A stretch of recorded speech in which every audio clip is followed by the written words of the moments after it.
आज के इस वीडियो में हम लोग एलन बेरियर इंडस्ट्रीज गैसेस का जो आईपीओ आ रहा है, जो मेन बोर्ड आईपीओ आ रहा है, उसके बारे में बात करने वाले हैं।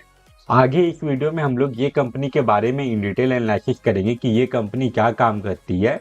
इसके अलावा ये कंपनी का फाइनेंशियल परफॉर्मेंस कैसा है, साथ ही साथ ये कंपनी कौन से वैल्यूएशन एंड मार्जिन पे अपना आईपीओ लेके आ रही है।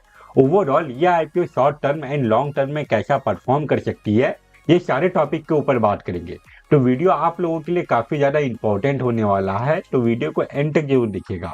एंड अगर आप इस चैनल पे पहली बार आए हैं तो चैनल को भी सब्सक्राइब कर लीजिए। तो चलिए आप वीडियो कंटिन्यू करते हैं। वीडियो में आगे बढ़ने से पहले हम लोग ये आईपीओ का जो बेसिक डिटेल है वो देख लेते हैं।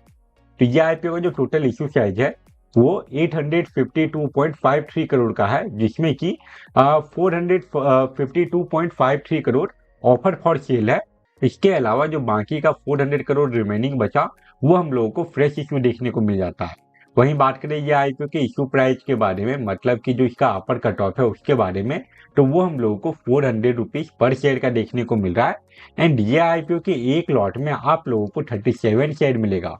दैट्स मीन अगर आपको ये आईपीओ में अप्लाई करना है तो उसके लिए जो मिनिमम कैपिटल रिक्वायरमेंट है ये 14,800 रुपीज का हो जाएगा।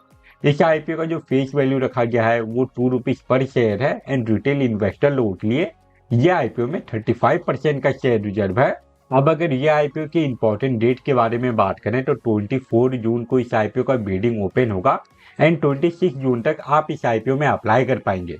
उसके बाद इसका जो अलॉटमेंट आने का जो डेट फाइनलाइज किया गया है वो है 27 जून। एंड अगर आपको इस आईपीओ का अलॉटमेंट मिल जाता है तो फिर 30 जून को जो शेयर है वो आपके डीमेट अकाउंट में ट्रांसफर करवा दिया जाएगा। एंड इन केस अगर अलॉटमेंट नहीं मिला तो फिर 30 जून को ही जो रिफंड है वो इनिशिएट करने का डेट फाइनलाइज किया गया है। उसके बाद इसका जो स्टॉक मार्केट में लिस्टिंग डेट है वो है 1 जुलाई। ये तो हो गया इस आईपीओ का बेसिक डिटेल। अब हम लोग ये कंपनी का जो डिटेल है, ये कंपनी क्या काम करती है उसके बारे वो भी देख लेते हैं। Ellenbarrie industrial gas limited 1973 में इनकॉर्पोरेट हुई थी, मतलब कि ये एक काफ़ी पुरानी कंपनी है। एंड इस कंपनी को काम करते हुए 52 ईयर से भी ज़्यादा का टाइम होने वाला है। एंड अगर ये कंपनी के बारे में बात करें, ये कंपनी के वर्किंग के बारे में बात करें, तो ये कंपनी अलग अलग टाइप का जो मेडिकल गैस होता है या फिर जो इंडस्ट्रीज में यूज होने वाला जो गैस होता है उसका ये कंपनी सप्लाई करने का काम करती है। ये कंपनी है जो अलग अलग जो गैस सप्लाई करती है उसका यहाँ पे आपको नाम देखने को मिल जाएगा। ये सारे गैसेस के अलावा ये कंपनी जो ड्राई आइस होता है, सिंथेटिक एयर होता है, इसके अलावा फायर फाइटिंग के लिए जो गैस सब यूज होता है वो सारे गैस को भी ये कंपनी सप्लाई करती है।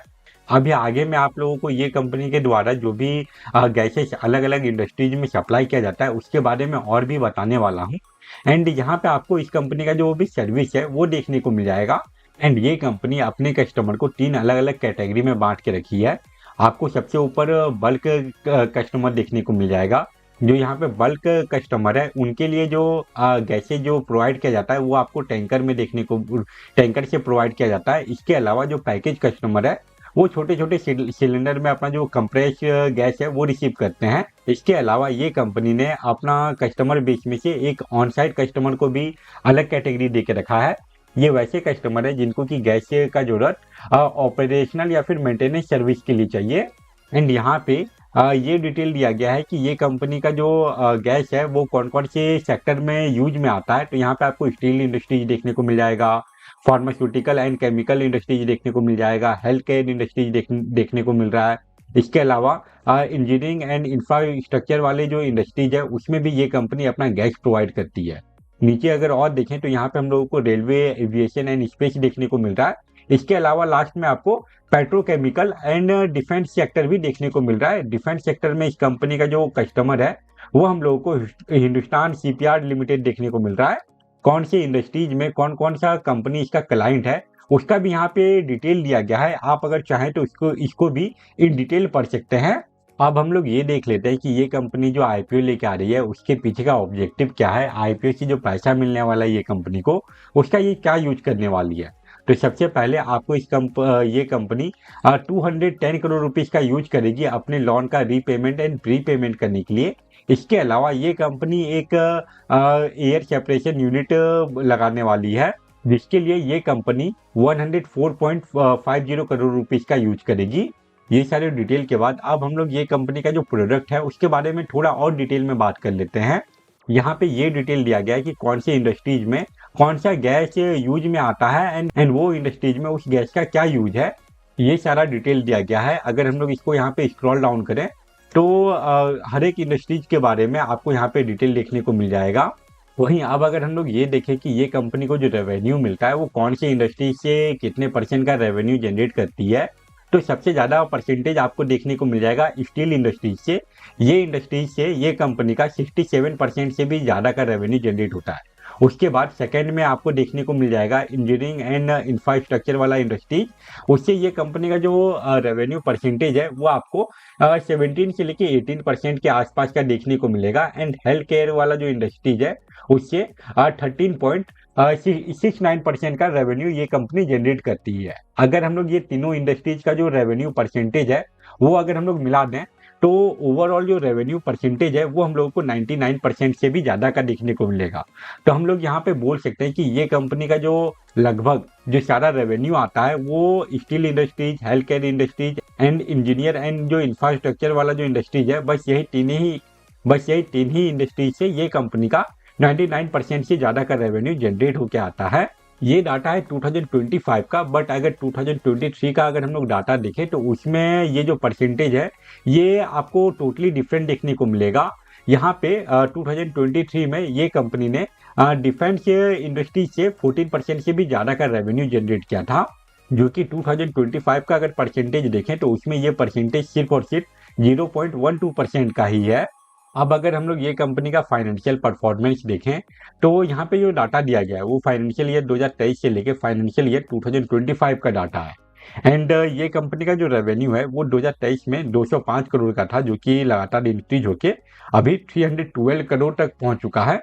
वहीं बात करें ये कंपनी के नेट इनकम के बारे में तो 2023 में ये कंपनी का जो नेट इनकम है ये 28.14 करोड़ का था, जो कि लगातार इंक्रीज होके अभी 83 करोड़ से भी ज़्यादा का पहुंच चुका है। यहाँ पे तो हम लोगों को ये कंपनी के रेवेन्यू में इंक्रीमेंट देखने को मिला ही है, बट उससे ज़्यादा तेजी से ग्रो कर रहा है ये कंपनी का नेट इनकम, क्योंकि ओवरऑल अगर देखा जाए तो इस कंपनी का जो प्रॉफिट आफ्टर टैक्स मार्जिन है ये 2023 में 13% के आसपास का था, 13-14% के बीच का था, जो कि अभी दोगुना से भी ज़्यादा हो चुका है। 2025 का जो इसका प्रॉफिट आफ्टर टैक्स मार्जिन है ये 26% से भी ज़्यादा का है।